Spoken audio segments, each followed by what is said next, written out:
Good morning, tribe. Happy Friday to everybody. I'm excited to be here. Let's see. So yesterday I posted to ask me a couple questions. I got 2 questions, and I wanted to go over that. So let's do that.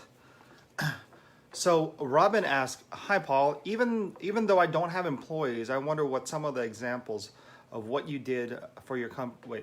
I wonder what are some examples of what you do in your company besides your clear positive energy that makes it the best company to work for." Just a little bit of backstory. Hey Robin, just a little bit of backstory.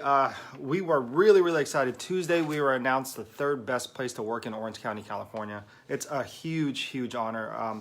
Our company has been blessed enough to achieve different results, different awards, and different recognitions, but best workplaces is something that is just so monumental, at least to me and my company. Because really, Robin, what it was it's a full survey of of everyone that works at the company.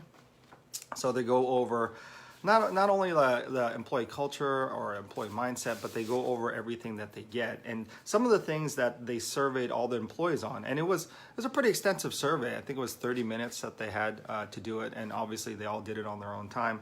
But they talked about flexible work schedules. At my company, what we do is we allow them to either come to the office or work remote. It doesn't matter where they work from. Half the time, some of them are working from a beach. I got another guy working at a swim meet, because it's summertime. So they have flex schedules anytime they need it. We provide a very performance-based company. So what we do is we have objectives that they need to hit, and if they hit those objectives, then it doesn't really matter what they're doing. So we have flex schedules, telecommuting. We have paid time off. We also provide them volunteering hours. So in actuality, what we do is that if they have an amount of 40 hours every year that they can volunteer that we'll pay for. So that's something that's very important to them too, and then that's something that we provide. What else do we provide? They asked in the survey if we provide gyms or workplaces or fitness centers in the office. We don't, but we do provide gym memberships, like half discounted gym memberships to our employees. They also asked about tuition assistance. We do not provide educational or college assistance, but we do provide if they want to go to a seminar, such as BizCon coming up in 2 weeks. We do provide a portion of that if they want to. If they send us a proposal and it's in alignment with what they do at work, so we do provide that. So these are just some of the lists. Family friendly. We are definitely family friendly. We allow pets to the office. We allow people to come in, their spouses to the office, their kids. We have no problem with that at all. Work-life balance. Again, we are a flex schedule. We're completely based on performance. So they have objectives that they need to hit on a weekly basis. They have objectives that they need to hit on a monthly basis. And if they're hitting their objectives, for the most part, there's no, I think I view it as we're all adults, and they can work when they want to as long as they're completing their job.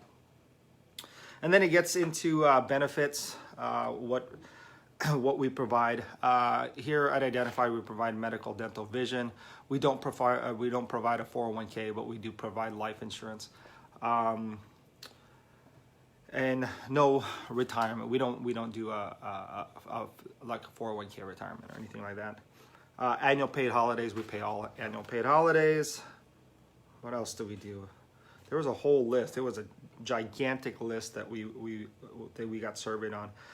Bonus incentives, yes, we do provide bonus incentives. We provide for the people that meet the requirements. We provide a quarterly profit sharing, not just a yearly, but actually a quarter. So like every quarter, if their performance is on par with where they need to be, we provide them a profit sharing. So whatever the profitability of the company is, that's what we do. Let's see. And performance reviews. We do performance reviews. That was the last category. We do performance reviews.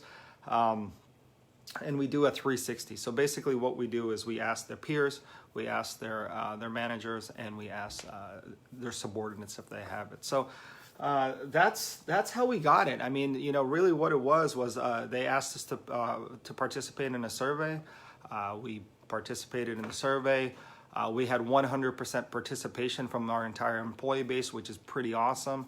And then we came back, and I was really just shocked that we came back at third. You know, we were coming against really great companies. Orange County, California houses some of the best houses and has some of the best companies in the world. You know, some really household names. So like we were really impressed with what we did, and it's not really me at all. It was my staff. So like. It was a big award. So Robin, thanks for asking what was in that and what was the components of that and how we got chosen to be that.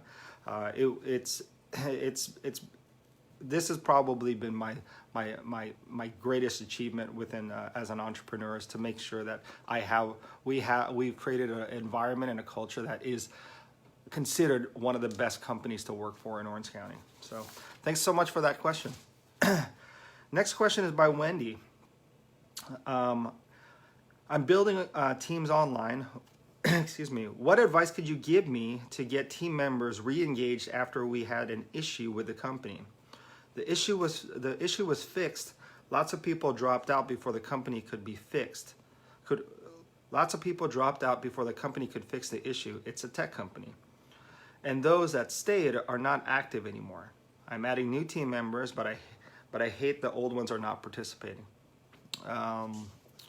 Okay, so you know, Wendy, it seems to me that the issue was fairly substantial. I mean, if it cost this much engagement, right? So if it's causing this much disengagement, generally there was I don't know what the issue was, but there was a break of trust within the employees. Now I don't know what it is, but it's caused employee engagement to just like severely drop. So the problem with that is if it's a sales team and the reputation of the company was tarnished, then you're definitely going to have a problem, because it's salespeople. It's their bread and butter to make sure that the reputation of the company is good. So not only are they selling your product, they have to sell the reputation of the company.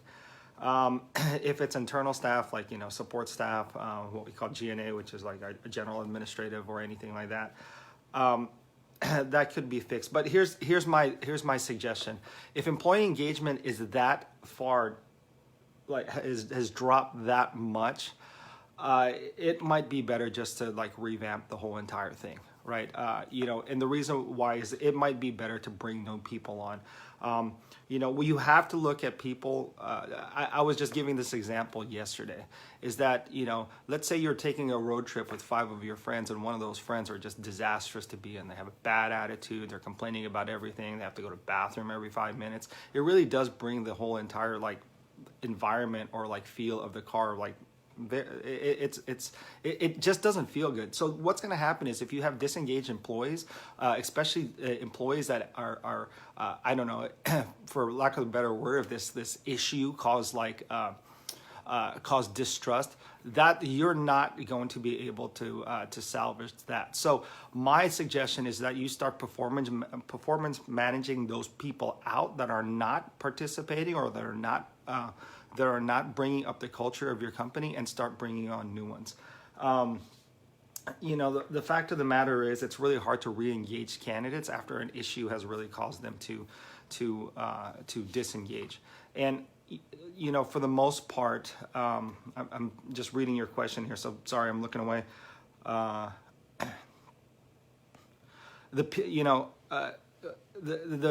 The people that are staying on at this particular point are staying on because I'm assuming that you're providing them a paycheck or something like that. And what they're doing is they're staying disengaged until they find a new opportunity. Because I'm going to guarantee you that they're starting to look. You know, if you have people kind of having this exodus in your company, they're starting to look. Bottom line, what I would do is I'd do a couple things. You said the issue was fixed. I don't know how extensive it was. Generally what happens if the issue is fixed, you need to go through a complete, you're not a rebrand, but you have to make sure that you spin that issue not just to the employee base, but outside into your to the people that you're doing business with.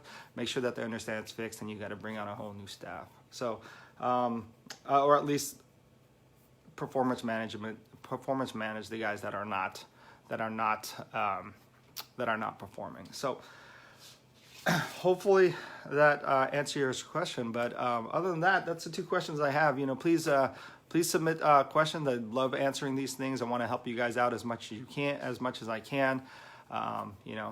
Again, culture and team environment, teamwork, team building. That's been my forte. Please ask me any questions. And other than that, hope you guys have a fantastic weekend. I will see you guys this time next week. Bye, guys.